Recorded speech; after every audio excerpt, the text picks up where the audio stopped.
Sir सब सुना है, आप बोर हो रहे हैं आजकल? बहुत बोर किया हुआ तुमने मुझे। मैंने किया हुआ है। हाँ, क्योंकि सवाल ही कोई नहीं अच्छे, सारे बातें तो हम कर चुके हैं। नहीं, ऐसी भी बात नहीं है। पाकिस्तान में कभी भी एंटरटेनमेंट से खाली नहीं जाता मैदान सियासत। हमारा एंटरटेनमेंट का प्रोग्राम है ना। ओहो, एंटरटेनमेंट से खाली नहीं जाता मैदान सियासत। हाँ, मैदान सियासत। मैदान सियासत हर वक्त नई फिल्म चलती है, लेकिन अदाकार पुराने होते हैं। कभी ये इस तरफ आ जाते हैं, कभी इस तरफ। अदाकार नए होने चाहिए ना। नए अदाकार लाने की भी कोशिश की गई थी तब्दीली के बैनर तले, लेकिन वो भी पिट गई। लेकिन देखें, वो बेशक पिटी वफाक की सतह पर, लेकिन केपी की सतह पर उन्होंने मैदान हाथ से जाने नहीं दिया। और अभी भी वहाँ पर सिचुएशन बड़ी इंटरेस्टिंग है, बड़ी खतरनाक है। इंटरेस्टिंग नहीं है, खतरनाक है। अच्छा, ये तो अब आप मुझे बताएंगे कि खतरनाक कैसे है, लेकिन जो अहाता कर दो अगर मैं सिचुएशन का, तो पहले तो अली अमीन गंडापुर साहब का इस्तीफ़ा पता नहीं किस सवारी पे आ रहा था, वो गवर्नर साहब को मिला नहीं। अब उन्होंने क्या किया, अपनी वफादारी साबित करने के लिए उन्होंने हैंड रिटन भिजवा दिया। तो गवर्नर साहब ने भी उसको मिलने की तस्दीक कर दी, लेकिन वो लेके बैठ गए। उन्होंने कहा आज हफ्ता है, कल इतवार, पीर वाले दिन देखूंगा जब मेरा ऑफिस खुलेगा, मैं अपनी जो टीम है लीगल टीम उसके साथ मुशावरत के बाद फैसला करूंगा कि इस्तीफे में कोई सुकम मौजूद है या नहीं, कबूल करना है या नहीं। चले, ये तो होगी वहाँ की उस हद तक की बात। दूसरी तरफ अपोजिशन अपने तौर पर कोशिश कर रही है, और कुछ इंडिपेंडेंट्स के गायब होने की इतलात हैं, MPs के गायब होने की इतलात हैं, एफिडेविट का भी किस्सा ज़ेरे गौर है। मैं आपसे जानना चाहूँगी कि कहा जा रहा है जाम के लबों तक आते हुए भी फिसल सकता है जाम। हाँ, कितने चांसेस? हमने कल कहा था ना। हाँ। कि कोशिश पूरी होगी। हाँ। अच्छा, अब गवर्नर साहब जितनी डिले कर सकते हैं करेंगे किसी न किसी कानूनी नुक्ते के ऊपर, और PTI की कोशिश होगी कि जल्दी से जल्दी असेंबली कॉल करके और नया लीडर इलेक्ट किया जाए। तो इस कशमकश में कौन क्या करता है, we have to wait and see. अच्छा। हम प्रिडिक्ट नहीं कर सकते because it's a very fluid situation. मगर एक बड़ी इंटरेस्टिंग चीज़ है जिसकी तरफ तवज्जो लोगों ने नहीं दिलाई। सुहेल साहब ने जो इस किस्म के बयानबाजी की है, हाँ। उससे तो ये लगता यही है कि लड़ाई का मूड है बिल्कुल। अच्छा। और मैं आपको एक बात कह दूं, Suhail is the leader of the students Insaf wing. जी, वो साबिक सदर हैं। और बहुत पॉपुलर हैं अमंग स्टूडेंट्स जी, और हार्ड लाइनर हैं। कुछ खबरें ऐसी भी आ रही हैं कि रब्ता करने की कोशिश की इनके साथ, तो इन्होंने आगे से जवाब दिया कि मैं नहीं मिलूँगा आपसे, पहले मैं इमरान खान से इजाज़त लूँगा, फिर मैं आपसे मिलूँगा। अच्छा। अदरवाइज़ मैं नहीं मिलूँगा।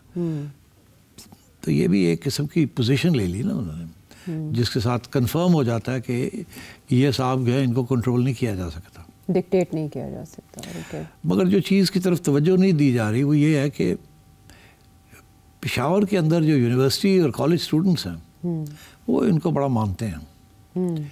कल को अगर इन्होंने कोई कॉल दे दी जी स्टूडेंट्स के लिए, तो इम्कान यही है कि काफ़ी स्टूडेंट्स बाहर आ जाएंगे, तसादुम हो सकता है। And I think that is one of the reasons कि इमरान खान ने इनको चुना है, क्योंकि इनकी एक ऐसी ख़तरनाक किस्म की नौजवान कंस्टिट्यूंसी है जो मिलिटेंट भी है, इमोशनल भी है, और इनको मानती भी है एज ए लीडर। अली अमीन गंडापुर के साथ ऐसी सूरत हाल नहीं थी, उसको नहीं स्टूडेंट्स उस तरीके से मानते थे जैसे इनको मानते हैं। तो क्या इनको इसलिए सेलेक्ट किया गया है कि ज़रूरत पड़ी तो स्टूडेंट्स को बाहर निकाल लेंगे। तो आई थिंक ये एक बहुत इंपॉर्टेंट फैक्टर है जिसकी तरफ तवज्जो नहीं दी जा रही कि he can probably bring KP to a halt. अगर PTI ने ये रास्ता इख्तियार किया तो फिर सारे और रास्ते बंद हो जाएंगे, and I think we'll get into very serious trouble. लेकिन पाकिस्तान तहरीक इंसाफ के बानी की जानिब से तो अभी तक, या दीगर क़यादत की जानिब से अभी तक इस पर तब्दीली के कोई इशारे नहीं दिए गए, बल्कि एक इजलास बुला के एतमाद का इजहार ही किया गया है सुहेल आफरीदी पर। तो अब उसके बाद गवर्नर जो रोल प्ले कर रहे हैं, क्या बिहाइंड द सीन्स कोई बातचीत चल रही है पाकिस्तान तहरीक इंसाफ के साथ किसी सतह पर तब्दीली के लिए, या ये PTI के साथ कोई बातचीत नहीं है इस वक्त? अगर कोई बातचीत है, अभी मौलाना की मुलाकात हुई ना, मौलाना फजल की मुलाकात हुई है गवर्नर साहब के साथ इस्लामाबाद जी। तो आपका क्या ख्याल है, क्या बात हुई वहाँ? ज़ाहिर है गवर्नर साहब पीपल्स पार्टी के नुमाइंदे होते हुए तो यही कहेंगे ना कि तब्दीली के लिए कोई बातचीत करें, हम मिल मिला के कर लेते हैं, जो इससे पहले के वो इस वक्त पीपल्स पार्टी के नुमाइंदे नहीं है, वो के नुमाइंदे बने हुए हैं, तो आप समझा करें ना। अच्छा, तो मेरा ख्याल है कि बात जो यही हुई होगी कि हमने अपोज करना है, इनको नहीं बनने देना, और बंदे हमारे पास हैं जी, तोड़ लिए हमने। अच्छा, कुछ और तोड़ने की ज़रूरत है। तो आप एक काम करें, एक तो ये कि एग्री करें कि यू विल सपोर्ट अच्छा, अ मूव। अगर हम इनकी जगह पे किसी और को नॉमिनेट करवाते हैं या करते हैं तो आप उसको सपोर्ट करेंगे, ताकि अगर आप यस करते हैं तो देन वी विल बाकी लोग जो इधर उधर हुए उनको इकट्ठा करते हैं 20-22 लोगों को, क्योंकि खबरें तो चल रही हैं कि 20-22 लोग इधर उधर हो सकते हैं। हाँ, मगर और ये भी मेरी इन्फॉर्मेशन ये है कि उन्होंने मौलाना को कहा आप भी बताएं ना, कोई नॉमिनेट करें ना किसी को, हमें बताएं आपका कैंडिडेट कौन होगा। हो सकता है कि आपका कैंडिडेट ऐसा हो मुनासिब, हम उसी को एक्सेप्ट कर लें। तो ये मौलाना के लिए हलवा खाने का टाइम हो सकता है? बिल्कुल हो सकता है। डिसाइसिव फैक्टर मौलाना हो सकते हैं। एब्सोल्युटली। और बिल्कुल हो सकते हैं। एस्टैब्लिशमेंट से अपनी कुछ डिमांड्स बनवाने का भी ये बड़ा वो तो फिर बाद की बात है ना, वो डिमांड्स तो बंदा बनवाता ही है। बट आई थिंक अगर मौलाना के साथ मिलके कोई केपी की नई गवर्नमेंट बन जाती है, ऑब्वियसली मौलाना उसको पसंद करेंगे ना इस ऑप्शन को। तो ऐसे में पीटीआई का रिएक्शन, जैसे आप जेनजी की तरफ या नौजवान नस्ल की तरफ इशारा करें, वो तो होगा ना, उसको वो तो होगा। ओके, तो होगा और फिर आप समझे फिर कहाँ जाएगी बात। तो इसका ये मतलब है कि अभी तक अगर अपोजिशन मुतफ़िका तौर पर अपना उम्मीदवार कोई सामने नहीं ला सकी, कोई नाम अनाउंस नहीं हो सका, तो उनके पेश नज़र इसी तरह की रिजर्वेशंस होंगी कि ये खतरात हो सकते हैं। इसीलिए भी क्या ये पार्टीज भी हेजिटेंट होंगी कि ये जिम्मेदारी लें? हेजिटेंट नहीं होती, पार्टीज तैयार हो जाती हैं जब उन्हें पता हो एस्टैब्लिशमेंट साथ है।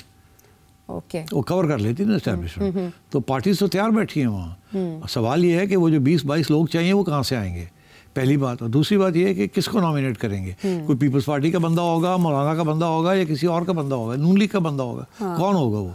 तो आई थिंक ये इश्यूज हैं जो कि डिस्कस करेंगे। इसके लिए इनको टाइम चाहिए, गवर्नर साहब को और अपोजिशन को टाइम चाहिए जी। टाइम इसलिए चाहिए, एक तो ये कि इनको ना करने दें, इनको रोक दिया जाए किसी न किसी कानूनी या गैर कानूनी पेग के ऊपर। अच्छा। इनको ना करने दिया जाए कि आप नया चीफ मिनिस्टर इलेक्ट कर लें। अच्छा। दूसरा ये कि फिर अपना को बंदा नॉमिनेट करने के लिए टाइम दिया जाए, किसके ऊपर इत्तेफाक होता है। मौलाना अपना बंदा नॉमिनेट करता है, पीपल्स पार्टी अपना करती है, नून लीग अपना करती है, कोई इंडिपेंडेंट इकट्ठा कर लेते हैं एंड सो ऑन।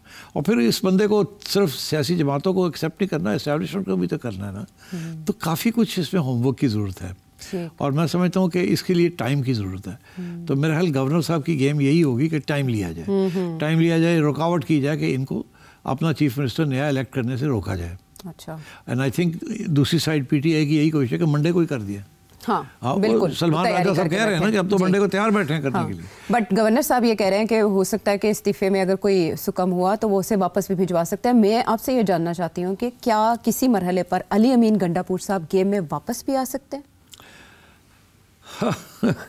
आ सकते हैं अगर ये सिचुएशन ऐसी होती है और इनका रेजिग्नेशन नहीं एक्सेप्ट किया जाता ऑन सम ग्राउंड और दी अदर कि ये ठीक नहीं है, ये ठीक नहीं है, ये हैंड राइटिंग उनकी नहीं है, उनको ज़बरदस्ती करो, कुछ भी कह सकते हैं ना। हाँ। तो अभी तो उन्होंने आपने हाथ से भी लिख के भेज दिया, मगर अगर आप देखें उनका हाथ का जो मेन टेक्स्ट है उसमें और जो उनके सिग्नेचर जिस किस्म के हैं, हाँ। ये तो बिल्कुल मैच नहीं करते। तो हो सकता है किसी से करवाया हो, मतलब हर किस्म की रुकावट क्रिएट जा सकती है। और फिर क्या होगा? फिर जाएगी अदालत, चैलेंज। अदालत, हाँ। उसे अदालत इतने कोई जल्दी होती नहीं है, हाँ। वहाँ तो फिर डिले हो जाते हैं। तो अगर ऐसी सूरत हाल हुई तो अदालतों में ये चला गया और वो स्टे दे दें, फिर वही ना, हाँ। स्टे दे दें या कुछ भी कर दें, हाँ। तो आई थिंक फिर डिले हो जाती है। उतनी देर में फिर आप अपोजिशन को इकट्ठा कर लेते हैं और गवर्नमेंट ये जो पीटीआई वाले हैं इनको कमज़ोर कर देते हैं। लोग उठा लिए, ये कर लिया, वो कर लिया, किसी को ख़रीद लिया, किसी को बेच दिया, किसी को। तो आई थिंक काफ़ी सारे हरबे इस्तेमाल किए जा सकते हैं। जैसे मैंने आपको कल कहा था, एक चीज़ क्लियर है क्या कि सोहेल को नहीं बनने देना। अच्छा, ये दीवार पे लिखा है, दीवार पे। बहरहाल आपके एनालिसिस के मुताबिक ताखीरी हरबे जो हैं वो इस्तेमाल किए जा रहे हैं। राना सनाउल्लाह साहब ये खबर दे रहे हैं कि 3 से 4 दिन में सिचुएशन क्लियर हो जाएगी। तो देखते हैं मैं वज़ारत आला का ऊंट किस करवट बैठता है। जब राना साहब कहते हैं 3 या 4 दिन से सिचुएशन क्लियर हो जाएगी, हाँ। उनका मतलब क्या है? क्या बताओ? कोई उम्मीदवार ले आएंगे। हाँ हाँ हाँ, अपना उम्मीदवार भी ले आएंगे। हाँ, हाँ। ये नहीं कि जी उनकी सिचुएशन क्लियर हो जाएगी और उनका को बंदा जो है वो बन जाएगा, ये हाँ। नहीं उनका मतलब है। ऐसी कुछ ना कुछ पेशकदमी करांगे, हाँ। सिचुएशन क्लियर हो जाएगी, हाँ। ये मतलब है उनका। ठीक, यानी उन्हें 3 से 4 दिन चाहिए अपने मसल्स दिखाने के लिए। ये तो मामला हो गया कि 3-4 दिन में मसला नहीं हल होने वाला। फिर ये तो कहने वाली बात है ना, 3-4 दिन 3-4 दिन के हफ्ता भी हो सकता है, 10 दिन भी हो सकते हैं। लेकिन इमरान खान साहब ने जेल में बैठ के गेम बड़ी खेल ली है। गेम इसमें बिल्कुल जिसे कहते हैं ना हम कि चैलेंज एक किस्म का थ्रो कर दिया, घुमा के रख दिया। एब्सोल्युटली। अच्छा। ये जो सिलेक्शन की है सोहेल की, I think it's tactically a brilliant move. Okay, ठीक है। बिकॉज क्राइसिस बढ़ेगी ना, क्राइसिस बढ़ेगी, एग्जैक्टली। और उन्होंने इस वक्त शशो पंच में डाल रखा है सभी को कि केपी में अब कौन आएगा जो दोनों जानिब को काबिल कबूल हो। ज़ाहिर सेंसिटिव सूबा है, जब सेंसिटिव सूबे की बात होती है तो सेंसिटिव मामलात की भी बात कर लेते हैं। और